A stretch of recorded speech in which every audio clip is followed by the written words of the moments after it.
and I make a couple of particularly annoyed mistakes in the interview. So annoyed mistake number one is the ego play, right? So there's a point in the middle of the interview where I say, like, I don't even know who you are, which was true. I didn't know who he was. It turns out he's a very famous person in Britain. And so you can't make that ego play. I don't care. I don't frankly give a damn what you think of me since I've never heard of you. And I've never heard of you until I briefed myself for this. But that's not the issue. You have a new book out. Then why the hell are you interviewing me, sir? It's an interesting book.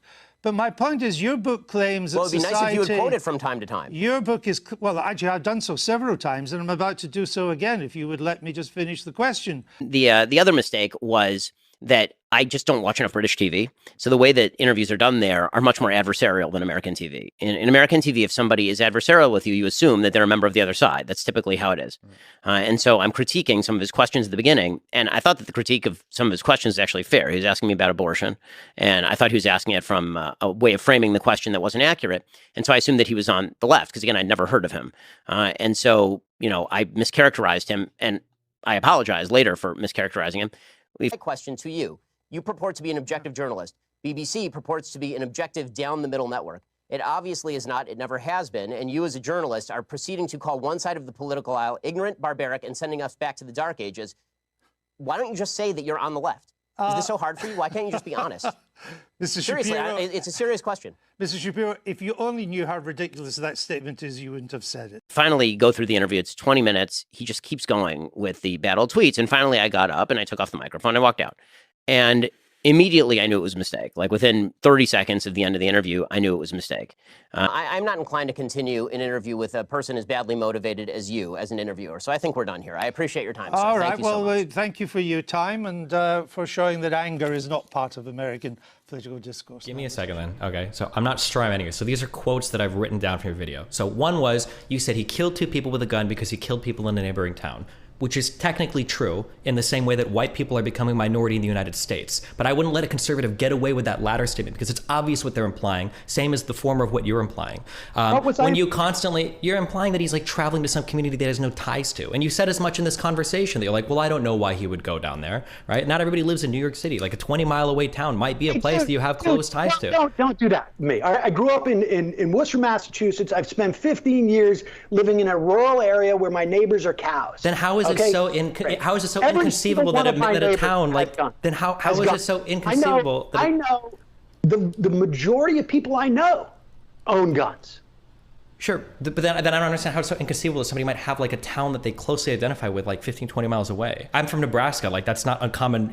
Depending on how far east or west you live, like yeah, everybody goes to Omaha. Everybody goes to go down and patrol without any training. To go down there and patrol and do crowd control with a weapon. If your community is burning and the police can't do anything, do you really think that that's that unbelievable of a response? That you would go, that I would go down there with a gun? Yeah. Yeah.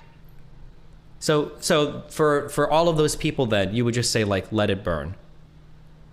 No, I'm not saying let it burn. No, hold on. You have to do one or the other. You can't. There is no fence sitting on this one. Yeah. If he ran up to me and said the town is burning, should I go down there with my weapon? I would say no, man, don't. Okay, and then you'd be willing to condemn any other community that wanted to protect their community if they thought it was being burned down? If white nationalists rolled into some all-black community with the intent, with the Tulsa race riots, whatever, they wanted to roll down and burn everything down, you'd say like, well, you guys should just leave. You don't have any right to protect your community. Just go. No, we wouldn't leave. Remember now, he's still traveling there. So, I'm not saying don't leave. I'm saying if somebody comes up to me, I don't care what race they are, and they say like, downtown is burning. I'm going to go down there with my gun and protect it. And I would be like, dude, you don't have any business doing that. You're just going to get yourself or somebody else killed. That's what I would say. Okay. I mean, I guess that is. We have a disagreement about whether or not we want to promote vigilantism with guns for people who are untrained in that situation. You believe that the moment after the child is outside of the birth canal, that they are now endowed with human rights. Yes. However, when they are inside of the mother, literally anything you do to them is acceptable because they're inside of the mother. Oh, no, I don't think anything is acceptable, but I think the mother should still have the choice, ultimate authority over what happens to her body. But there's a child inside of her body. Hold on. What about meth? Like, should she be allowed to do meth? Yeah. I think if someone is doing meth while they're pregnant, that it is completely acceptable for something like I don't know what the name of the service is in the United States. Child services. I guess Child DCFS services? would be. Oh, Yeah. it's her body though. Yeah, it's her body. If she wants to do meth, what's the big deal? The big deal is that she's intentionally trying to kill a child. Hold on there a minute. Yeah, and I see where we're going. I don't understand what you're saying.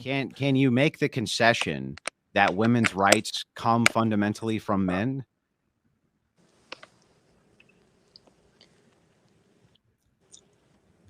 I would make the concession that rights are established by the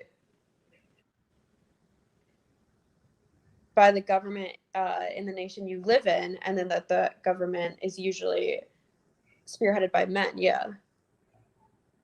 If you don't, That's not what I'm asking. Can you agree, or do you still disagree that your rights, women's rights, fundamentally come from men? Do you agree or disagree with that? Because if you agree with that, you can concede and we can move off of this point. Hello. Yeah. Yeah, hey, we can hear you. Okay, I was plugging in my phone. Sorry, repeat that one more time. I said, so again, I need to ask you one more time. Can you make the concession that women's rights come from men? If you make that concession and concede that point, we can move on to the next point. I don't think I can. I think I'm not extremely religious, so I can't give you like a clean theological basis for rights, but I don't think I would agree with that. Yeah, right. But I wish I had a better definition. This is why we keep on. I still wouldn't make that concession. Right. This is why we keep on going round and round on this, right? Because I make an argument, you end up inevitably agreeing with what I'm saying, but you still won't make the concession on the point because it collapses a large portion of your worldview. This is very common with feminists. You see, well, who gives you these rights other than the agents who are enforcing them on your behalf? You're not giving them to yourself. So you didn't wake up one morning. You didn't wake up one morning. I guess political rights are given by men. I'll concede on that.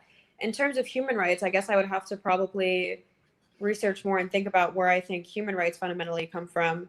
I guess I do see human rights as slightly different than politically afforded rights. Okay, so where do human rights come from? Like I said, I think I would have to probably give it a lot more thought. I think that that's a fair answer. So I don't expect you to have it. That's a difficult question. So I think that that's a fair answer. I said that George Floyd died after being arrested for trying to buy something with counterfeit money with fentanyl in his system. Do you think that that's okay to say, even though factually everything I just said was correct? Or would you say, well, hold on, the framing here is a little bit dishonest? Because if you say that, you know what, that's fine, it's all factually correct, then I guess we agree on everything. That's fine. You can just say whatever you want, I guess. As long as you're picking the right facts and they don't happen to be incorrect. That George Floyd had fentanyl in his system? Yeah. And that's why he died? He died with fentanyl in his system. Could have been an OD, maybe. Don't know 100%. I mean, I think we know the coroner's report. You know the coroner's report, but we don't know 100% how much fentanyl contributed to him dying. We know that he got arrested there because I think he was trying to buy some of the counterfeit money. We know what the but-for was, right?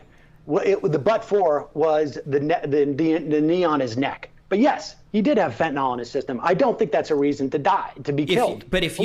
Sure, I'm not saying it's a reason to be killed. But if I were to only report on those types of facts, which a lot of conservatives did, even though it's all factually correct, I still think you'd have an issue with the framing. Much the same that I have an issue with your framing when you're saying he went to go and protect stores because somebody might steal some Skittles, and he killed 2 people with his gun to protect some stores.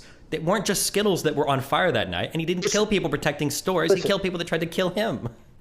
I mean, the minutia in which you're taking issue with, like my issue with someone saying that George Floyd, had fentanyl in his blood to the extent that I take issue with that, has to do with their intent.